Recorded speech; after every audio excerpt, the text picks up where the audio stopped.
Hello guys, स्वागत है आप सभी का अल्फा इंस्टीट्यूट के ऑफिशियल यूट्यूब चैनल में। गाइस, आपका इस 70 दिन के जंग में स्वागत है। यह 70 दिन का जंग है। 70 दिन में हम पूरा सिलेबस आपका कंप्लीट करने वाले हैं। केमिस्ट्री का हम लेकर चल रहे हैं। आज यह आपका तीसरा लेक्चर होगा। इसमें आपको नाइट्रिक अम्ल का पूरा प्रिपरेशन और कुछ इंपॉर्टेंट रिएक्शन जैसे अम्लराज और ये धातुओं के साथ क्रिया, ये सब चीज़ें आपको बताएंगे। वैसे देखें तो यह नाइट्रिक अम्ल में बहुत कठिन कठिन और बड़े बड़े रिएक्शंस हैं। हमने बहुत मेहनत करके आपको कुछ एक रिएक्शन निकाले हैं। अगर आप इतना रिएक्शन पढ़ लेते हैं तो मेरे हिसाब से आपके बोर्ड एग्जाम में आने वाले रिएक्शन इसी से जगह से आएंगे। बाकी रिएक्शन देखें तो आपकी किताब में देखना, बुक में देखना, नाइट्रिक अम्ल में बहुत सारा रिएक्शन पड़ा हुआ है। इसलिए जो रिएक्शन हम दे रहे हैं इसे पहले पढ़िएगा। इसके बाद और कोई इंपॉर्टेंट रिएक्शन होगा तो हम जो सुबह वाली क्लास आपके लिए चला रहे हैं, डेली 6 इंपॉर्टेंट क्वेश्चंस दे रहे हैं। डेली 6 इंपॉर्टेंट क्वेश्चंस का मतलब हुआ कि आपको डेली 6 इंपॉर्टेंट क्वेश्चन दे रहे हैं तो 70 दिन में आपका पूरा क्वेश्चन हो जाने वाला है 420 क्वेश्चन। आपके एग्जाम में 26 क्वेश्चन पूछा जाता है। अगर आप 420 क्वेश्चन कर लेते हैं तो एग्जाम में आने वाले 26 क्वेश्चन इसी क्वेश्चन में से होंगे और डेली 6 क्वेश्चन बस तैयार करना है। चीटी का चाल चलेंगे और अपना लक्ष्य 90% प्राप्त करेंगे। तो चलिए सबसे पहले नाइट्रिक अम्ल के बारे में शुरू करते हैं। नाइट्रिक अम्ल का जो फार्मूला होता है वह यह होता है HNO3। क्या होता है? HNO3। इसकी अगर बात करें संरचना, तो नाइट्रिक अम्ल की संरचना के लिए आप क्या करोगे? सबसे पहले नाइट्रोजन बनाओगे, नाइट्रोजन के ऊपर एक ऑक्सीजन जोड़ोगे और इसके बाद इधर O और H और यहाँ पर एक उपसहसंयोजक बंध के जरिए ऑक्सीजन जुड़ा होता है। देखिए 3 ऑक्सीजन हो गया और एक हाइड्रोजन। ये हुआ संरचना नाइट्रिक अम्ल का। नाइट्रिक अम्ल की संरचना ये होती है और नाइट्रिक अम्ल का सूत्र क्या होता है? HNO3। देखिए नाइट्रिक अम्ल है और इसे किस प्रकार से बनाया जाता है? इसे बनाने का 2 विधि होती है। एक तो होता है ओस्टवाल विधि और एक और विधि आपके बुक में दिया है, लेकिन एग्जाम में आपके ओस्टवाल विधि बहुत इंपॉर्टेंट है, इसलिए मैं ओस्टवाल विधि को ही बताऊंगा। एक सेपरेट लेक्चर में उसे बताऊंगा ओस्टवाल विधि को, और छोटा सा होगा, 10 से 12 मिनट में आपका ओस्टवाल विधि तैयार करा देंगे।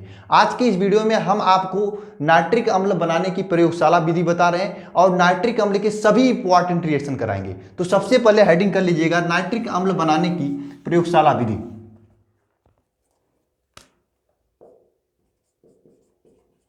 बनाने की प्रयोगशाला विधि।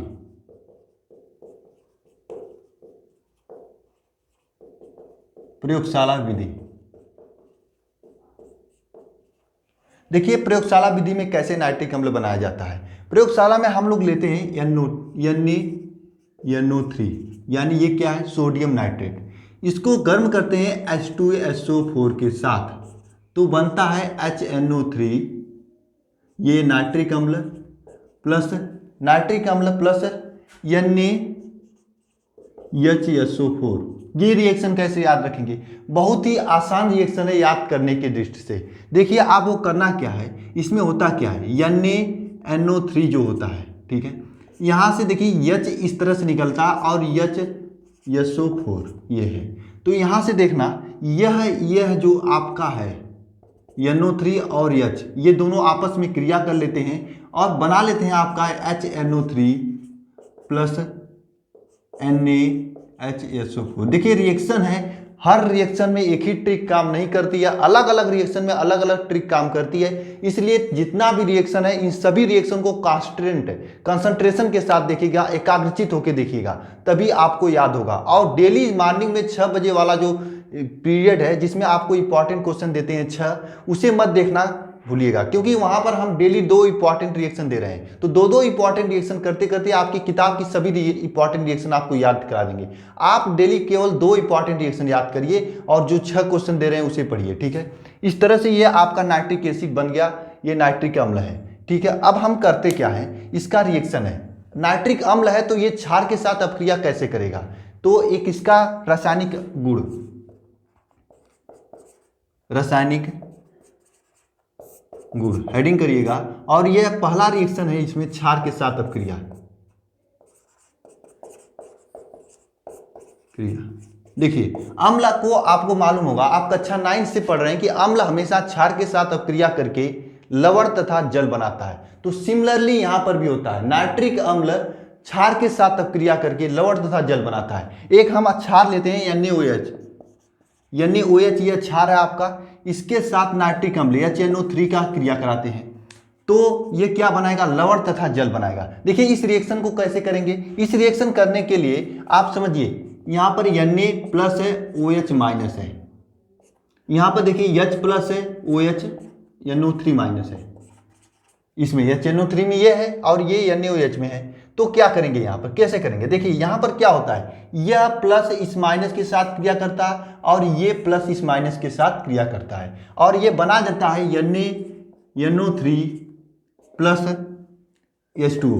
इस तरह से रिएक्शन होता है क्षार के साथ क्रिया, यानी क्षार के साथ क्रिया करके ये HNO3 यानी कि नाइट्रिक अम्ल क्या बनाता है, लवण तथा जल बनाता है, लवण तथा जल बनाता है। अगर आप नोट्स बना रहे हैं तो लिखिएगा नाइट्रिक अम्ल क्षार के साथ क्रिया करके लवण तथा जल बनाता है और क्षार का ये रिएक्शन लिख लीजिएगा। यहाँ पर देखिए ये क्या है, इसका नाम लिखिए सोडियम हाइड्रोक्साइड, ये आपका क्षार है, ये आपका अम्ल है और ये लवण है और ये जल है।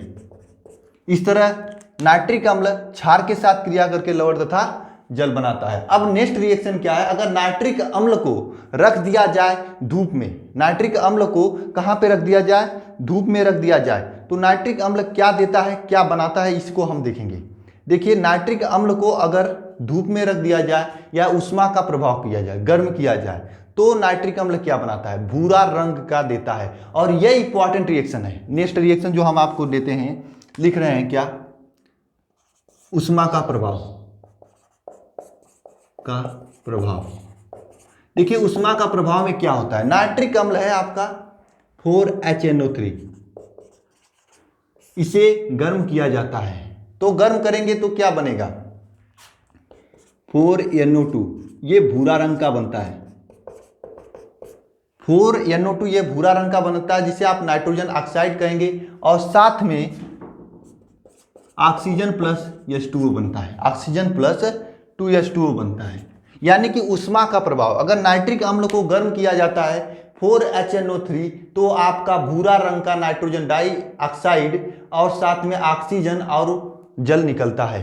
कब, जब नाइट्रिक अम्ल को गर्म किया जाता है, उष्मा का प्रभाव यानी जब उष्मा दिया जाता है तो, यानी धूप में रखा जाता है। जब धूप में नाइट्रिक अम्ल को रखेंगे यह भूरा रंग हो जाता है। आप लोग अगर लैब में जाते होंगे तो लैब में जो नाइट्रिक अम्ल होता है उसे अगर आप धूप में रखोगे तो ये क्या हो जाता है, भूरा रंग हो जाता है। और कैसे देता है, नाइट्रिक अम्ल को जब गर्म करते हैं तो यह आपका भूरा रंग देता है, साथ में ऑक्सीजन और जल निकलता है।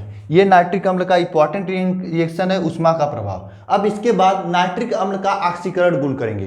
देखिए नाइट्रिक अम्ल में बहुत सारा रिएक्शन, अगर आप बुक में देखेंगे तो बहुत सारा रिएक्शन है। हम बहुत सेलेक्टेड रिएक्शन आपको बता रहा हूं। अगर आप इतना रिएक्शन नहीं तैयार कर सकते हैं बोर्ड एग्जाम 2021 के लिए तो क्या करेंगे, क्योंकि इतनी में से आपके एग्जाम में आने वाला है। तो इन सभी रिएक्शन को देखकर घबराइएगा मत, आप बस डेली मॉर्निंग में जो सुबह वाला 6 क्वेश्चन का इंपॉर्टेंट क्वेश्चन दे रहे हैं उसी को फॉलो करिएगा। उसमें धीरे धीरे करके सभी रिएक्शन आपको याद करा दूंगा, आपको पता भी नहीं चलेगा। चलिए नेक्स्ट रिएक्शन देखते हैं। नेक्स्ट रिएक्शन क्या है, ऑक्सीकरण गुण। देखिए नाइट्रिक अम्ल क्या है, एक ऑक्सीकरण गुण को प्रदर्शित करता है। इसे हम रब करते हैं, आप इसे लिख लीजिएगा। ऑक्सीकरण गुण हेडिंग दीजिए, ऑक्सीकरण गुण।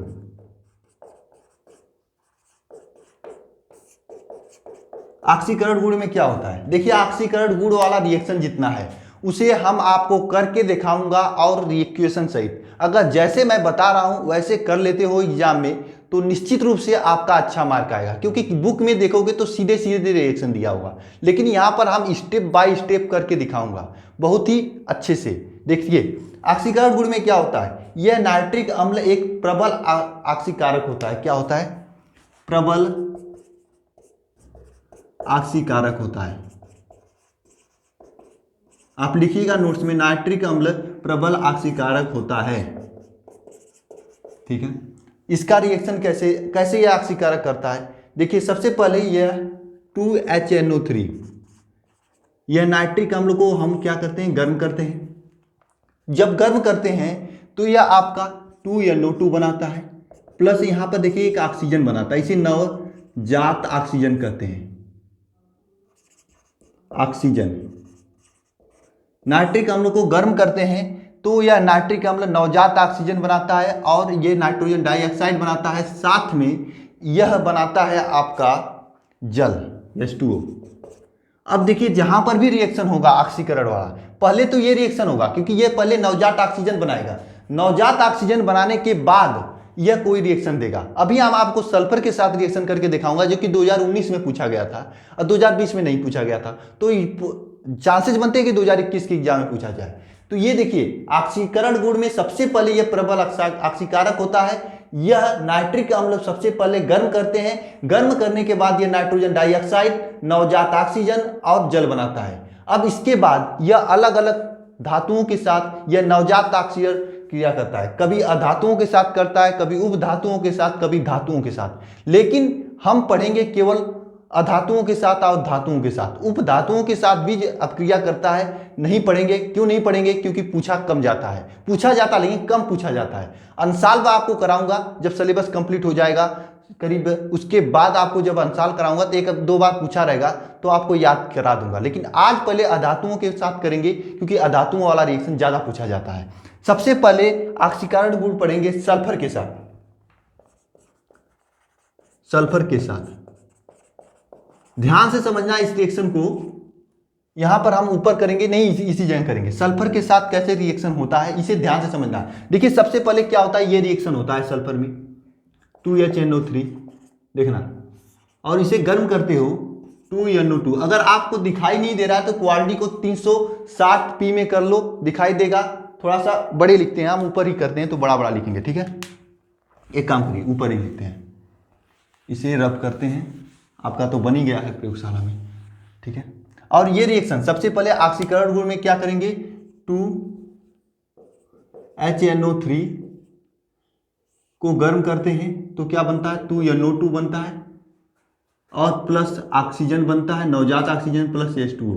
देखिए ये तो आपका बन गया ऑक्सीकरण गुण का रिएक्शन। और इसे जब सल्फर के साथ क्रिया कराते हैं, सल्फर के साथ क्रिया कराते हैं तो क्या होता है, देखिएगा सल्फर के साथ क्रिया कराते हैं तो क्या होता है, ये तो आपका बना हुआ है। अब सल्फर जो है, सल्फर से क्या करता है, ये नवजात ऑक्सीजन सल्फर के साथ क्रिया करा लेता है। दो नवजात ऑक्सीजन आते हैं और सल्फर के साथ क्रिया करके SO2 बना देते हैं, मतलब ये सल्फर डाइऑक्साइड बना लेते हैं। दो नवजात ऑक्सीजन आते हैं सल्फर के साथ क्रिया करके सल्फर डाइऑक्साइड बना लेते हैं, और ये सल्फर डाइऑक्साइड फिर से क्रिया करता है किसके साथ, H2O के साथ। यह सल्फर डाइऑक्साइड H2O और फिर से एक नवजात ऑक्सीजन के साथ क्रिया करता है और बनाता है H2SO4।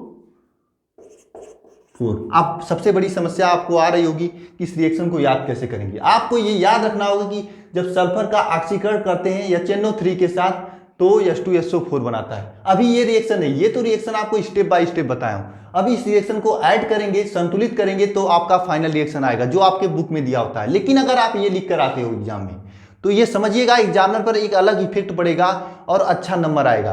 कैसे लिखना है, कुछ नहीं करना, आपको सबसे पहले ऑक्सीकरण वाला रिएक्शन लिख लेना है, उसके बाद सल्फर का दो ऑक्सीजन के साथ क्रिया कराना है, सल्फर डाइऑक्साइड बनेगा। सल्फर डाइऑक्साइड क्या होता है, इसे बनने के बाद इस सल्फर डाइऑक्साइड को उठाना है और ये H2O और ऑक्सीजन के साथ क्रिया करा देना है, H2SO4 बनेगा। अब क्या करना है समझना ध्यान से, देखना है यहाँ पर दो ऑक्सीजन है, कितना ऑक्सीजन है, दो ऑक्सीजन है, और यहाँ पर एक ऑक्सीजन है, मतलब 3 ऑक्सीजन है। रिएक्शन में इन तीनों ऑक्सीजन को खत्म करना है, इसलिए यहाँ पर 3 ऑक्सीजन चाहिए, इसलिए इसमें 3 से गुणा करेंगे। देखिए अगर नहीं समझ में आ रहा है, इसके बाद किसका करने वाले हैं, फास्फोरस का करने वाले हैं, तो फास्फोरस वाले में आपको समझ में आ जाएगा।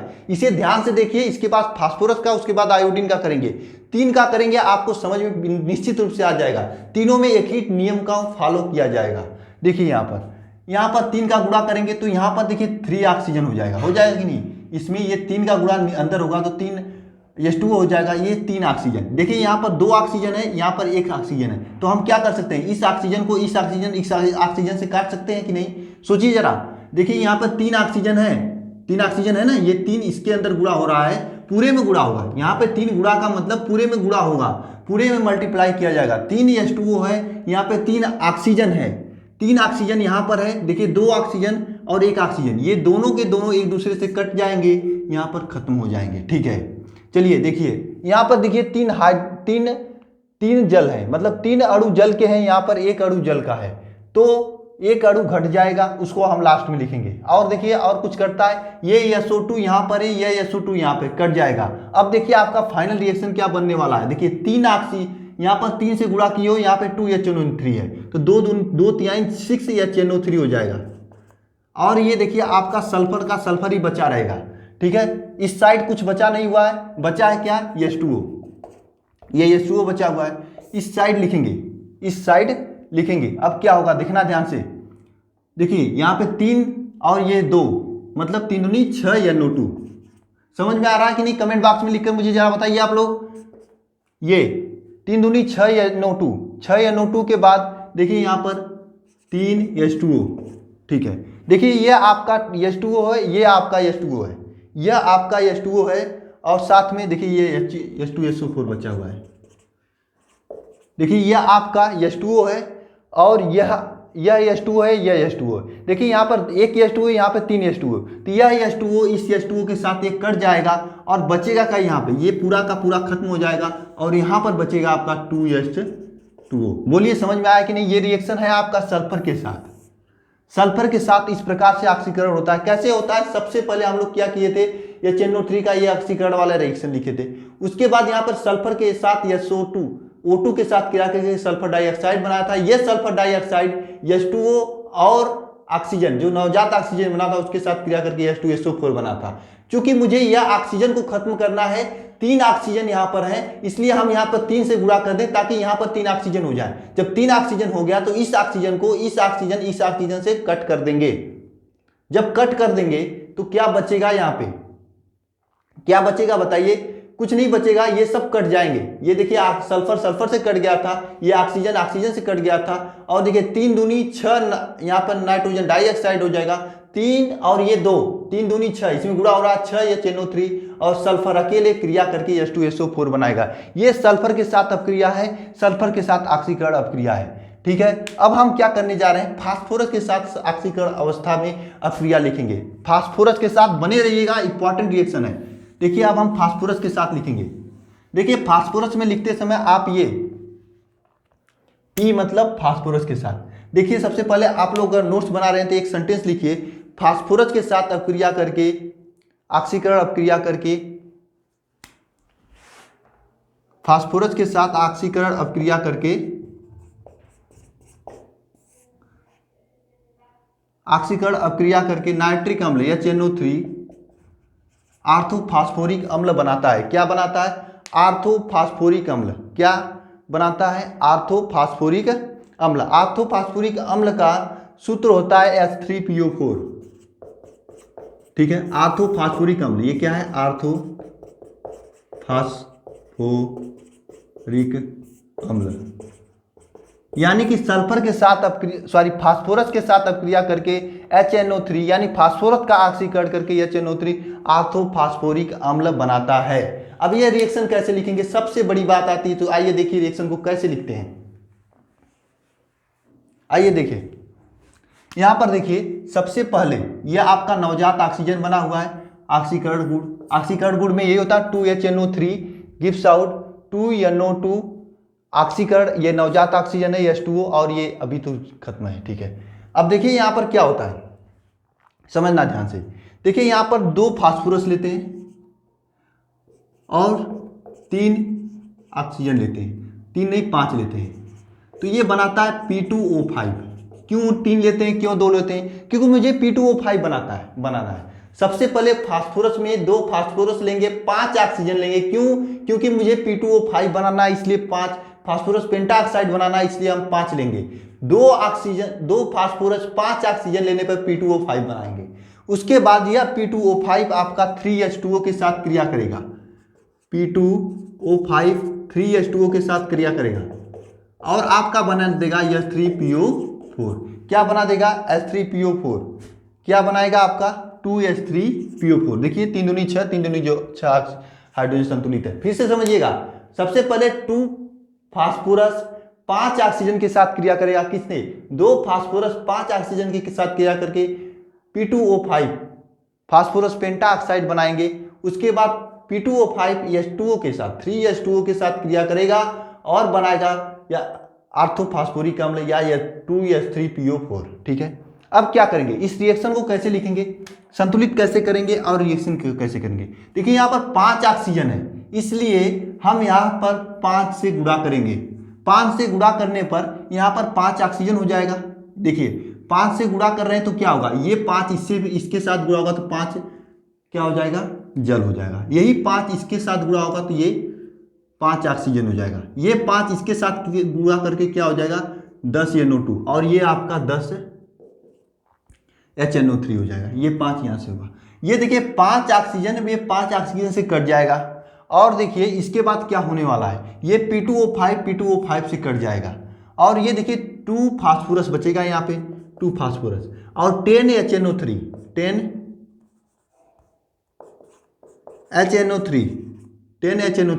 और इसके बाद देखिए यहाँ पर 3H2O, ये रिएक्शन करेगा, रिएक्शन करके क्या बनाएगा 10 NO2 प्लस 5H2O, यही बचेगा ना 5H2O और प्लस ये 2H3PO4। क्या होगा आपका, समझना जरा यहाँ पे 2P2 plus 10 HNO3 plus 3H2O। अब समझना 3H2O यहाँ पर है, 5H2O यहाँ पर है, तो ये 3H2O 5H2O में से घट जाएगा और आपके सामने बचेगा यहाँ पर 2H2O। ये आपका ऑर्थोफॉस्फोरिक अम्ल है और ये HNO3 के साथ क्रिया करके ये रिएक्शन देता है फास्फोरस का ऑक्सीकरण। बोलिए आपको फास्फोरस का ऑक्सीकरण समझ में आया कि नहीं आया। ये देखिए इस तरह से आप अगर एग्जाम में करेंगे तो निश्चित रूप से आपको अच्छा नंबर मिलने वाला, क्योंकि डायरेक्ट ये रिएक्शन रट के जाएंगे लिख देंगे तो कोई नंबर नहीं मिलेगा। ऐसे लिखेंगे तो एग्जामिनर के पास इफेक्ट पड़ेगा कि हाँ स्टूडेंट को कुछ आ रहा है, स्टूडेंट को करने आ रहा है रिएक्शंस को, इस तरह से रिएक्शन होता है। आप इसे करिएगा। अब इसके बाद हम आपको एक आयोडीन के साथ अक्रिया बता रहे हैं और ये तीनों इंपॉर्टेंट हैं, आयोडीन, फास्फोरस और सल्फर वाला। ठीक है, आयोडीन के साथ अब इसके बाद अक्रिया बता रहे हैं। ठीक है, लिखिएगा आयोडीन के साथ अक्रिया। आयोडीन के साथ अक्रिया लिखते समय देखिए कुछ नहीं करना आपको, यहाँ पर जैसे वह रिएक्शन लिखे थे, क्या रिएक्शन लिखे थे उसी तरह से लिखेंगे। 2NO2 HNO3 plus 2NO2 plus यहाँ पर एक नवजात ऑक्सीजन प्लस 2H2O, ये था आपका 2H, ये 2H2O नहीं होगा, H2O था। ठीक है, ये रिएक्शन लिखेंगे। इसके बाद आपका आयोडीन के साथ क्रिया कराएंगे। जैसे यहाँ पर P2 था, इसलिए यहाँ पर आयोडीन के साथ अक्रिया। सबसे पहले ये जानेंगे कि आयोडीन के साथ अक्रिया करता है तो क्या बनाता है। आइए देखते हैं। आयोडीन के साथ अक्रिया करके आयोडिक अम्ल बनाता है। आयोडिक अम्ल का फार्मूला क्या होता है आप बताइएगा, HiO3। ये आयोडिक अम्ल बनाता है। आयोडीन के साथ क्रिया करके आयोडिक अम्ल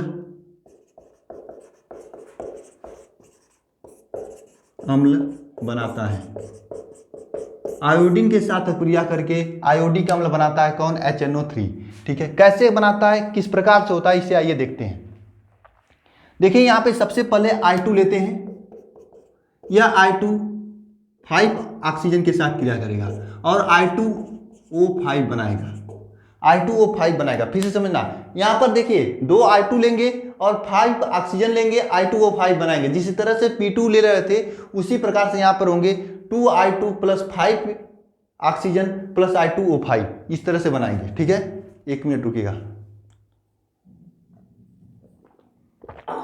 चलिए ठीक है, I2 प्लस 5 ऑक्सीजन I2O5 बनाएगा। अब समझना ध्यान से, I2O5 जो है, I2O5 किसके साथ क्रिया करेगा, फिर से I2O5 आपका H2O के साथ क्रिया करेगा। देखिए सब में एक ही ट्रिक नहीं लग रहा है, लेकिन आप अगर साथ साथ करेंगे तो याद हो जाएगा। I2O5 फिर से H2O के साथ क्रिया कर रहा है और आपका बना दे रहा है 2HiO3। ये है आपका क्या, आयोडिक अम्ल। यह है आपका आयोडिक अम्ल। इस तरह से अपक्रिया होता है। अब समझना इसे किस प्रकार से इसे संतुलित करके रिएक्शन को लिखेंगे। देखना यहाँ पर 5 ऑक्सीजन है, कितने ऑक्सीजन है, 5 ऑक्सीजन। तो यहाँ पर 5 से गुणा करेंगे। जब 5 से गुणा करेंगे तो अंदर भी 5 से गुणा हो जाएगा। ठीक है, यहाँ पर 10 हो जाएगा, यहाँ पर 10 हो जाएगा। ठीक है, इस तरह से हो जाता है। ये 5 बाहर से खत्म हो जाएगा। ये देखिए 5 ऑक्सीजन से कट जाएगा, I2O5 से कट जाएगा। बचेगा क्या देखना यहाँ पर, ये 10HNO3 बचेगा और ये I2 बचेगा और H2O बचेगा और यहाँ पर क्या बचेगा 2HNO3 बचेगा, सॉरी 2HiO3 बचेगा प्लस यहाँ पर देखिए 10NO2 बचेगा प्लस 5H2O। ये इस तरह से बचता है। बोलिए आपको समझ में आ रहा है। अब देखिए यहाँ पर H2O है, यहाँ पर 5H2O, तो सीधी सी बात है ये H2O खत्म हो जाएगा और इस साइड का जो 5H2O है 4H2O हो जाएगा, मतलब एक H2O इस साइड आके घट जाएगा। तो ये आपका रिएक्शन होता है आयोडीन के साथ अक्रिया। अगर मैं चाहता तो 2-4 मिनट में बस ये आयोडीन के साथ अक्रिया, फास्फोरस के साथ अक्रिया और सल्फर के साथ अक्रिया करके ये छोटा वाला रिएक्शन लिख सकता था, लेकिन मैंने आपको समझाया। आपको समझ में आया कि नहीं ये कमेंट बॉक्स में लिखिएगा। मैं आपको समझाने में सफल रहा कि नहीं ये मैं जानना चाहता हूं। इसके बाद हम पढ़ने जा रहे हैं धातुओं के साथ अपक्रिया। देखिए धातुओं के साथ अपक्रिया करने लगे तो बहुत से धातुओं के साथ अपक्रिया होता है। एक बार तनु से होता है, एक बार सांद्र से होता है।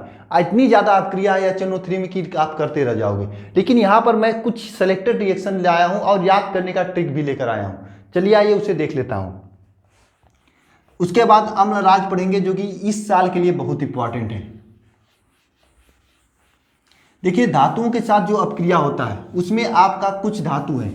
वैसे तो इस प्रकार से देखा जाता है कौन सा धातु अधिक इलेक्ट्रोनेगेटिविटी है, किसकी इलेक्ट्रोनेगेटिविटी यानी विद्युत ऋणात्मकता हाइड्रोजन से कम है, वह इसके साथ HNO3 के साथ अपक्रिया करके कुछ अलग देता है। जिसकी आपका विद्युत ऋणात्मकता हाइड्रोजन से अधिक होता है वह HNO3 के साथ अपक्रिया करके कुछ अलग देता है।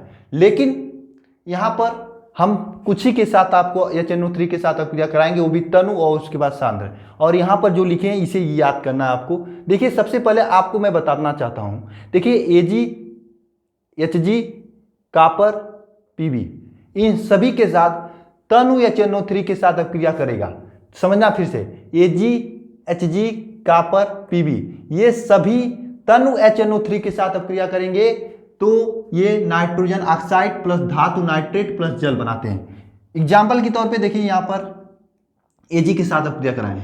देखिए Ag 3Ag है, 4HNO3 है, इसके साथ तनु यानी तनु का मतलब 20% से कम कंसंट्रेशन वाला अपक्रिया करके धातु नाइट्रेट का मतलब AgNO3 और ये 2H2O यहाँ पर NO गैस बाहर निकाला है। अगर आपको यहाँ पर Hg के साथ अपक्रिया कराना है तो कुछ नहीं करना है, Ag के यहाँ Hg लिख देना है, आपका रिएक्शन बन जाएगा। अगर आपको कॉपर के साथ अपक्रिया कराना है तो कुछ नहीं करना है, यहाँ पर Ag के स्थान पर कॉपर रख दोगे, तनु HNO3 के साथ अपक्रिया होगा। एग्जाम में कैसे पूछेगा ये क्वेश्चन, पूछेगा एग्जाम में कि Ag या फिर इसके साथ कॉपर के साथ तनु HNO3 के साथ अपक्रिया करके कॉपर क्या बनाता है, इस तरह से क्वेश्चन बनेगा।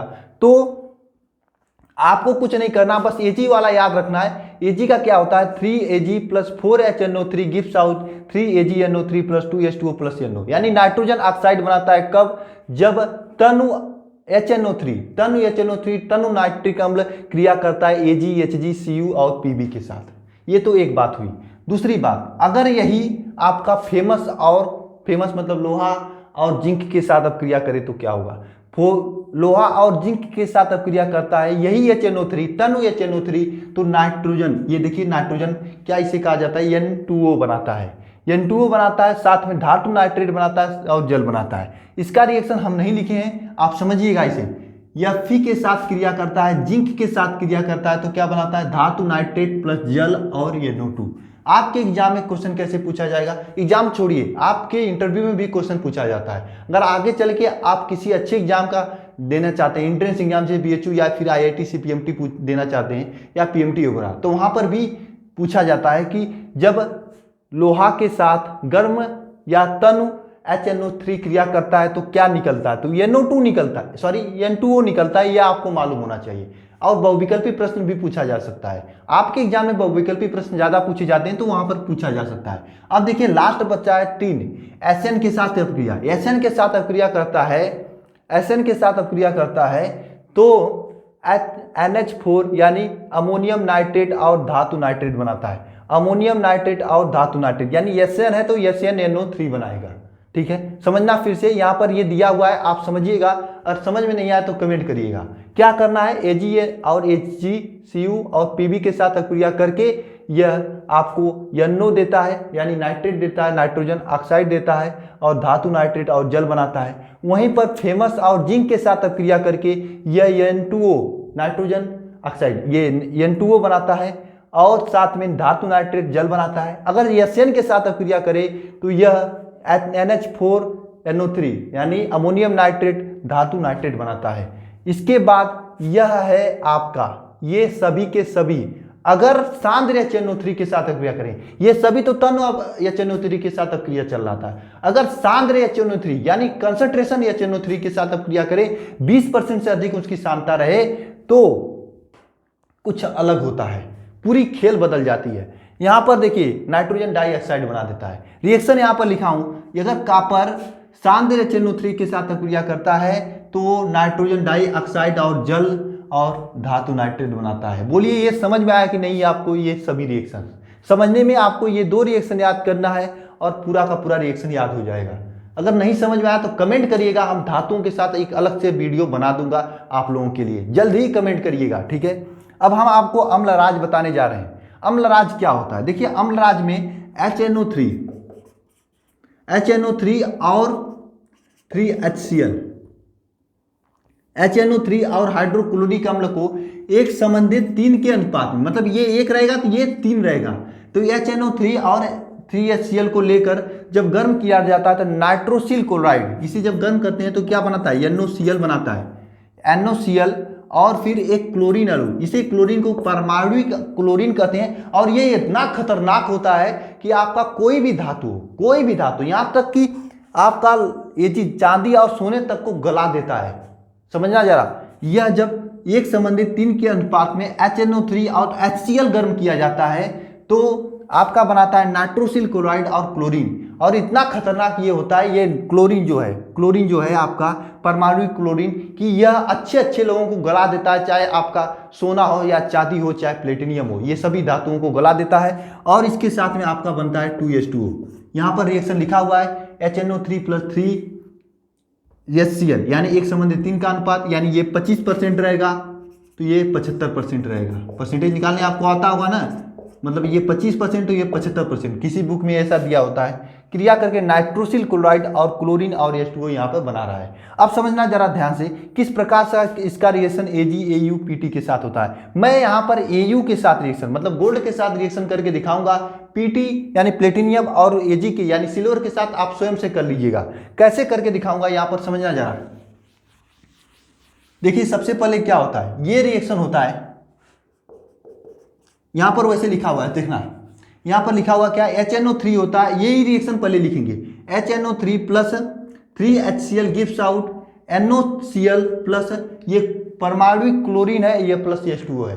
समझना एक बात, देखना आपके बुक में यही रिएक्शन दिया होगा, लेकिन इस रिएक्शन को करने से पहले आपको कैसे यह रिएक्शन प्राप्त किया जाता है ये जानना चाहिए, क्योंकि एग्जाम में अगर ये लिख कर आओगे तो अच्छे नंबर मिलेंगे और साथ में आपको याद करने में भी समस्या नहीं होगी, क्योंकि ये समझने वाली बात है। ठीक है, देखिए केमिस्ट्री में वैसे समझने वाली बात तो कम होती है, लेकिन यहाँ पे समझने वाली बात है। आप सबसे पहले एक संबंधित 3 के अनुपात में मिलाकर तैयार करिए। क्या तैयार करिए? एक संबंधित 3 के अनुपात में मिलाकर अपना विलयन तैयार करिए, उसके बाद यहाँ पर गोल्ड डाला जाएगा। सबसे पहले एक संबंधित 3 के अनुपात में HNO3 और 3HCl को मिलाकर NOCl + Cl2 + 2H2O तैयार करते हैं। इसके बाद इसमें आपका गोल्ड डालते हैं। जब विलयन बन गया, यहाँ पर आपका समझिए विलयन बन गया, ये H2O को बाहर निकाल देते हैं, NOCl + Cl2 ये विलयन बना हुआ है, तो यहाँ पर इसमें गोल्ड डालते हैं। गोल्ड मतलब सोना, मतलब AU डाल रहे हैं। यहाँ पर देखिए AU है, NOCl + Cl2 है। यह डालने के बाद क्या होने वाला है आपका, देखिए AU प्लस एक क्लोरीन ये 2 क्लोरीन है, तो AuCl3 बना देता है। इसे आरिक क्लोराइड कहते हैं। साथ में NO गैस बाहर निकलता है। जब इसे संतुलित करेंगे तो क्या होगा, देखिए ये NOCl से कट जाएगा, ये Cl2 से कट जाएगा, बचेगा क्या है, यहाँ पर AU बचेगा, फिर ये HNO3 बचेगा, ये HCl बचेगा। ये तीनों के तीनों क्रिया करेंगे, AuCl3 आरिक chloride plus NO + 2H2O बनेगा। ये रिएक्शन होता है आपके साथ गोल्ड के साथ। इसी तरह AU और AG और PT के साथ भी रिएक्शन होता है। गोल्ड वाला आपके एग्जाम में ज़्यादा पूछा जाता है, इसलिए मैं करके दिखा दिया हूँ। समझना एक बार और फिर से देखिए। सबसे पहले क्या करता हूँ, यहाँ पर HNO3 के 3HCl के साथ मिलाकर एक घोल तैयार करता हूँ। जैसे ये समझिएगा, अगर आपके घर पे दीवार पे पेंट करना होता है तो पेंट को पानी मिलाकर पहले पेंट तैयार करते हो ना, यानी चूना लगाना होता है तो चूने को पानी मिलाकर चूने का दूधिया तैयार करते हो, या जिसे लगाया जाता है पेंट तैयार करते हो। इसी तरह यहाँ पर आपको गोल्ड को गलाना है तो सबसे पहले HNO3 और 3HCl एक संबंधित 3 के अनुपात में मिलाकर आप ये विलयन तैयार करोगे। उसके बाद उसमें गोल्ड डालोगे, ठीक है। तो वही कर रहे हैं। सबसे पहले HNO3 और 3HCl को मिलाकर NOCl बनाते हैं और Cl2 बनाते हैं और 2H2, ये आपका बनता है। उसके बाद क्या होता है देखना, यहाँ पे इसमें गोल्ड डाल देते हैं। गोल्ड डालेंगे तो पानी में तो नहीं डालेंगे ना, डालेंगे तो NOCl और Cl2 में। पानी में क्यों डालेंगे? पानी में डालने में क्या होता है, पानी में डालते हैं किसको, AU को, सॉरी NOCl और Cl2 में जो विलयन बना है उसमें डालते हैं AU को, यानी गोल्ड को। डालने के बाद क्या होता है देखना, यहाँ पर यह AU है, यह गोल्ड है, ये एक Cl दूसरे Cl से अपक्रिया करके AuCl3 और NO बाहर निकाल देता है। NO क्या करता है, बाहर निकाल देता है। अब बाहर निकालने के बाद देखिए NOCl, यह NOCl से जब जुड़ेगा, ऐड होगा तो कट जाएगा, चूंकि एक दूसरे के विपरीत साइड में है। Cl2 से कट जाएगा, बचेगा क्या आपके पास, AU plus HNO3 plus 3HCl, यही बचेगा ना। AU बचेगा, ये HNO3 बचेगा, या 3HCl बचेगा। उसके बाद आपका यहाँ पर AuCl3 होगा, ये AuCl3 बचेगा और ये NO बचेगा, ये H2O बचेगा। इस तरह से ये आपका रिएक्शन खत्म होता है और ये HNO3 के सभी रिएक्शन खत्म होते हैं। अगर आपको समझ में आ गया तो बहुत अच्छी बात, आप बहुत बड़ी चीज़ें समझ चुके हैं। अगर समझ में आ चुका है, कुछ भी % समझ में आया है तो नीचे लाइक का बटन है, लाइक करिएगा, साथ में कमेंट करके बताइएगा। और जितने भी स्टूडेंट हैं अगर प्रेजेंट हैं डेली तो प्रेजेंट लिखिएगा, और सभी का सभी आप नोट्स बनाते चलिए। वैसे जब पूरा P ब्लॉक खत्म हो जाएगा तो मैं आपको नोट्स फ्री में देने वाला हूं। आप मेरे व्हाट्सएप नंबर से जुड़े नहीं हैं तो जुड़िए, वहाँ पर ग्रुप बना हुआ है, आप सभी लोगों के लिए वहाँ पर स्वागत है। और ग्रुप में भी अच्छे अच्छे कंटेंट आपको डाला जा रहा है, ठीक है।